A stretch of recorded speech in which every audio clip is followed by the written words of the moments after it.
بسم الله الرحمن الرحيم، والصلاة والسلام على أشرف خلق الله سيدنا محمد صلى الله عليه وسلم عليه الصلاة والسلام.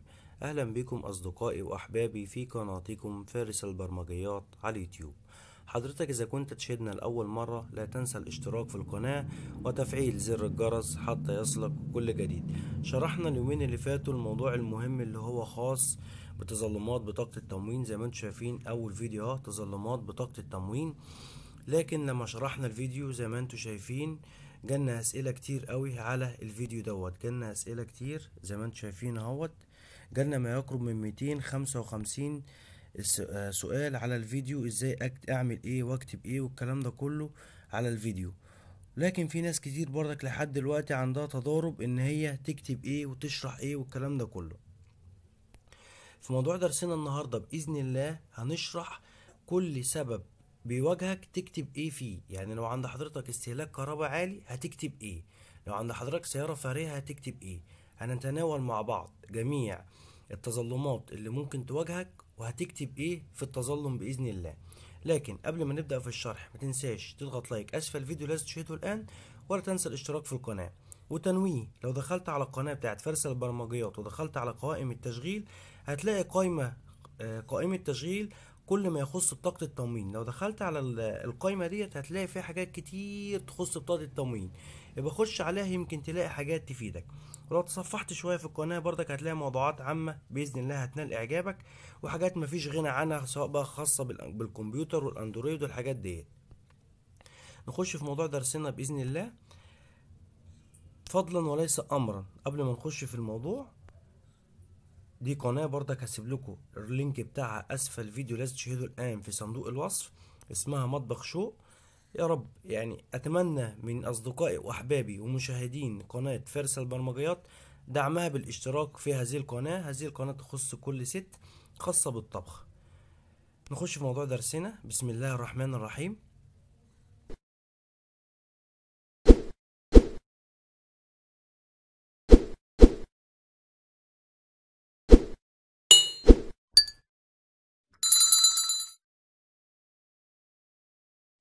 هنبدأ مع بعض في موضوع النهاردة، كيف يمكن كتابة الرد في التظلم. اكتب ايه في التظلم؟ هنبتدي مع بعض واحدة واحدة. ركز معايا، شوف السبب اللي طالع لك في بون الخبز عندك ايه سبب التظلم، وركز معاه في البند بتاعك وهتكتب ايه. الامثلة: واحد، رسالة تصل المواطن ان استهلاك الكهرباء تخطى الحد الاقصى. يعني بيجيلك في البون بتاع الخبز ان استهلاك الكهرباء تخطى الحد الاقصى اللي احنا شرحناه قبل كده اللي هو 650 واط. في جميع الحالات هتكتب ايه؟ اذا كان استهلاكك مرتفع كما تذكر الرسالة، يعني لو الاستهلاك بتاع حضرتك فعلا عالي هتكتب ايه؟ ليس من حق التظلم. تمام؟ طيب لو انت جالك ان الاستهلاك عالي في البون لكن انت استهلاكك اقل في الكهرباء هتكتب ايه؟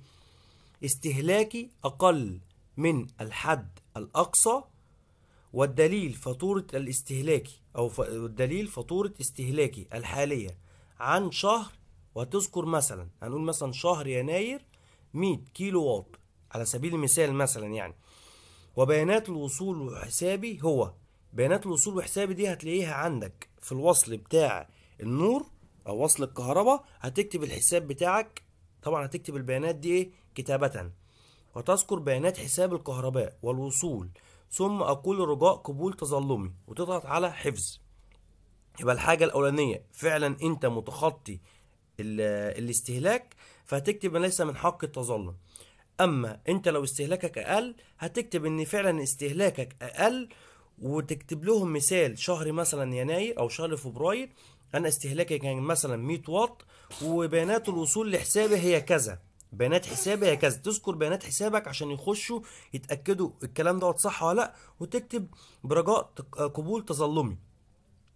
انا عاوزك تعمل ايه؟ ما تشغلش بالك وتكتب الكلام ده في ورقه، لا، انا اسفل الفيديو لازم تشاهده الان في صندوق الوصف هتضغط على اظهار المزيد في الديسكريبشن، هسيب لك الكلام دوت مكتوب. هتشوف المشكله اللي بتواجهك ايه وهتعمل لها نسخ وتروح تحطها على طول في الموقع بتاع دعم مصر. تمام. واي لينك هنذكره برضك هتلاقيه اسفل الفيديو، لازم تشاهده الان.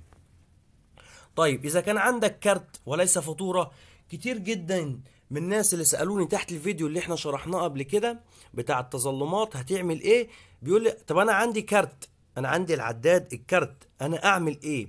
نفس الشيء، اقول انا كارت وبشحن بمبلغ مثلا يعني 100 جنيه في الشهر، وهذا اقل من المعدل المطلوب ورجاء تقبل التظلم او تقبل تظلمي. تمام كده احنا شرحنا ايه؟ الثلاث نقط: استهلاكك عالي، استهلاكك اقل، طب انت عندك كارت. طيب اذا لم يكن لك عداد من اساسه، او ان الشخص المذكور قاصر وليس باسمه شيء، اقول ايه؟ يعني اللي جاله البون دوت قاصر او هو ما عندوش عداد، هتذكر انا ليس لي حساب كهرباء باسمي، او ان الفرد المذكور قاصر وليس له حساب كهرباء باسمه ورجاء تقبل التظلم. يبقى احنا كده شرحنا 4 حالات في الكهرباء. واي سبب ايا كان هنرد عليه بجمل مفيده في صلب الموضوع. يعني انت لو انت شايف نفسك احنا ما شرحناش، او انت حالتك هتختلف عن الاربعه دول، الاربعه دول مثلا الاصل، الاربعه دول الاصل، لازم هتلاقي نفسك واحد فيهم. طب لو انت دلوقتي بتتفرج على الفيديو ومش شايف ان انت واحد من الاربعه دول، اذكر ايا كان السبب عندك، هتقول جمله مفيده في صلب الموضوع وتدعمها بالبيانات سليمه. تمام. طب في ملحوظه هامه: هناك افراد كانت توجد حسابات كهرباء باسمائهم وتم بيع البيت، وده فعلا حد سالني السؤال دوت تحت الفيديو السابق. انا بعت البيت واللي اشترى البيت الكهرباء بتاعته استخدامها عالي. نكمل بيت الموضوع، ركز في النقطه دي. هناك افراد كانت توجد حسابات كهرباء باسمائهم وتم بيع البيت او الانتقال من الشقه وترك العدادات باسمه لشخص اخر يستفيد منه ويحاسب عليه، اصبح الان يتحمل مشكلاته. يعني انا وضحت لكم الكلام دوت، واحد باع بيته والعداد باسمه، المفروض ان هو لما كان راح البيت باع البيت بتاعه، كان راح وزاره الكهرباء وتنازل عن العداد للملك الجديد. بيقول لك لان انفاق غيره يتحمل على انفاقه ويجعله يخرج من الدعم، اللي هو الكهرباء نفسها بتتحمل عليه هو، فهو كده هيخرج من الدعم، لان حساب الانفاق يعتمد على اسم صاحب العدادات وليس من بيستفاد منه، وليس من يستفاد منه، وبذلك ننتبه جميعا لذلك ونبحث عن هذه الأسباب وتعمل على حلها حتى لا تتحمل إنفاق غيرك. معنى الكلام ده إيه؟ ملخص الكلام ده كله إيه؟ لو أنت بعت البيت لحد والحد دوت هو دلوقتي استهلاكه عالي، العداد باسمك، أنت اللي هتشيل الليلة كلها، يبقى أنت اللي هتخرج من الدعم. أنا مجرد رأي، يبقى انت لازم تاخد الراجل اللي انت بعت له البيت وتوصل لاداره الكهرباء وتتنازل عن العداد ويتسجل باسمه وتكتب في التظلم ان انا اتنازلت عن العداد لان انا بعت البيت. ده مجرد حل او مجرد راي. طيب دوت السبب الخاص بالكهرباء، ان انت هتتظلم من الكهرباء، هتكتب ايه؟ قلناه. طب السبب الثاني فاتوره التليفون اعلى من الحد الاقصى، هم قالوا لازم استهلاكك يبقى 800، لو استهلاكك 800 جنيه تحرم من الدعم. طب هترد تقول ايه؟ نفس الرد اللي احنا قلناه في الكهرباء، وهتدعم الكلام بتاعك دوت ببيانات ومستندات ان وجدت. طبعا انا كتير جدا قالوا لي ان الموقع لا يدعم رفع المستندات، الموقع لا يدعم رفع المستندات.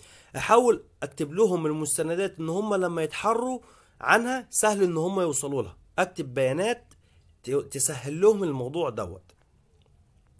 قال لك هناك بعض الافراد بتتحمل انفاق واستهلاك غيرها من التليفون وذلك الاسباب التاليه. ملخص الكلام اللي جاي دوت عشان ما اطولش عليكم فيه، الكلام اللي هو دوت طبعا هسيب لكم الكلام طبعا كله مكتوب اسفل الفيديو، لازم تشاهدوا الان لو انت حبيت تقراه بالتفصيل. بس الكلام اللي جاي دوت بيقول لك يعني ايه؟ انت احيانا بتتحمل فاتوره غيرك ازاي؟ بيقول لك في فتره من الفترات اصحاب المحلات كانوا بيشتروا خطوط، اللي هي مثلا احد الشركات الثلاثه او الاربعه دلوقتي بيشتروا الخطوط ديت من الشركات، بيشتروا الخطوط من الشركات. وطبعا انا لو سوقت الخطوط، يعني مثلا جبت 1000 خط وسوقته، طبعا بيبقى ليا هدايا وبونص من الشركه. فصاحب المحل كان بيعمل ايه؟ بيجمع بطايق ويبيعها باسامي ناس وهميه عشان خاطر يحصل على البونص من الشركه. طيب انا اعمل ايه؟ اروح دلوقتي انا ادور دلوقتي في الشركات، اروح مثلا شركة مثلا، يعني مش عايز اقول اسماء شركة ايه، اروح شركة مثلا بتاعت المحمول سي ايا كان اسمها، اخش اقول له دلوقتي انا عايز استعلم انا ليا كام خط باسمي، ويعمل لك وتديله بطاقتك. لو ليك خط مش باسمك قول له الخط ده مش باسمي، اتنازل عن الخط دوت، واكتب دوت في الاسباب على الموقع. السبب الثالث السيارة الفارهة. السبب الثالث السيارة الفارهة او موديل 2014. برضك نفس الرد بتاع الكهرباء، اذا كان الموديل اقل هقول سياراتي موديل اقل سنة، يعني مثلا اقول سياراتي موديل 2013 مثلا، والدليل رخصة السيارة كذا، اكتب لهم البيانات ان الموقع ما بيدعمش رفع المستندات، ودليل رخصة سيارتي مثلا كذا كذا كذا وحروف كذا والبيانات كذا، وابدأ اذكر البيانات، وفي باقي الردود تنفي كما تم التوضيح من قبل. تمام كده، المعلومة واضحة وسهلة وبسيطة. في بعض الافراد اشترت سيارات وباعتها الاخر وما زالت باسمائهم، مثل الحالات بتاعت المعاقين. احنا عارفين دلوقتي في مصر ان ممكن واحد معاق يشتري سيارة عشان يستخدمها استخدام الشخصي، اللي هي بتبقى اقل شوية في الجمارك او تقريبا معفية من الجمارك كلها. تمام. ولكن الناس المعاقين بياخدوا السيارة مثلا بيحصل عليها بمبلغ مالي ويبيعها بمبلغ اعلى، وبعد فترة 5 سنين بيروح يشتري سيارة تانية ويبيعها برضك بنفس اسمه، فدوت بيتحرم من الدعم. لازما يحل المشكلة ديت عن طريق المرور. السبب الرابع والأخير التعليم الخاص. انت ندخل أولادك، أحد أبنائك أو 2 أو 3 أيا كان، في مدارس خاصة مصاريفها 35,000 جنيه. هترد برضك نفس الرد بتاع الكهرباء، هتقول ان المبلغ لم يتجاوز الحد الاقصى. انا مثلا هتقول انا مثلا مدخل ابني في مدرسة استهلاكها مدرسة خاصة، استهلاكها التعليم قصدي التكلفة بتاعته 20,000 جنيه، 20,000 جنيه مثلا على سبيل المثال. او انا مودين في مدرسة حكومة، مدرسة مثلا المدرسة الفلانية الرقم الفلاني بتاعها بيبقى فيه رقم تعريفي كده على كل مدرسة حكومة. هتروح تبص كده في على اليافطة تلاقي الرقم التعريفي كذا. انا ابني مثلا تقول انا ابني في مدرسة حكومة والرقم التعريفي بتاعها كذا كذا كذا كذا. او انا ابني في مدرسة خاصة ومصروفات مدرسته مثلا مش هتتجاوز 10,000 جنيه، والرقم التعريفي بتاع المدرسة يمكنكم مثلا ايه الاستعلام. خلاصة الكلام ده ايه؟ ايا كان المشكلة اللي انت تواجهك هتكتب الكلام اللي انا قلته لك، او هترد رد مختصر وتدعمه بالبيانات او المستندات ان وجدت. طبعا احنا قلنا الموقع زي ما كتير قالوا لي ما بيدعمش رفع المستندات، لكن انت هتكتب الرد مختصر وردك يكون مفيد وتدعمه بالبيانات، بحيث ان هم يقدروا يتوصلوا للمعلومات بتاعت سيادتك ديت بكل سهولة. الموضوع سهل وبسيط، ما تصعبوش على نفسك. سمي الله، ابدأ كده واحدة واحدة، ركز شوف السبب بتاعك ايه، وهتطلع السبب هترد تكتب ايه وهتحطه زي ما قلت لك اسفل الفيديو. لازم تشاهده الان في صندوق الوصف في الديسكريبشن، تضغط على اظهار المزيد، هتلاقي الكلام ده كله انا سايبه لك، تقدر تختار السبب بتاعك وتحطه، وهتلاقي اللينك بتاع قناتي. ما تنساش تشترك في قناة فارس البرمجيات. وبالله عليك لو الفيديو عجبك ما تكسلش اضغط لايك اسفل الفيديو لازم تشاهده الان، وفعل الجرس حتى يصلك كل منشوراتنا الجديدة. وفضلا ليس امرا، في قناة تخصني اسمها قناة مطبخ شو، برجاء بالله عليك برضك دعمها بالاشتراك في القناة. يا رب كل واحد فيكم مشكلته تتحل، والمشكلة بتاعة الخبز ده والتظلمات بتاعتكم تتقبل، ويترفع عنكم لو حد عليه مظلمة ولا حاجة ترفع عنه المظلمة. كان معكم أخوكم الفارس حسام، دمتم في رعاية الله. السلام عليكم ورحمة الله وبركاته. انتظروا المزيد إن شاء الله.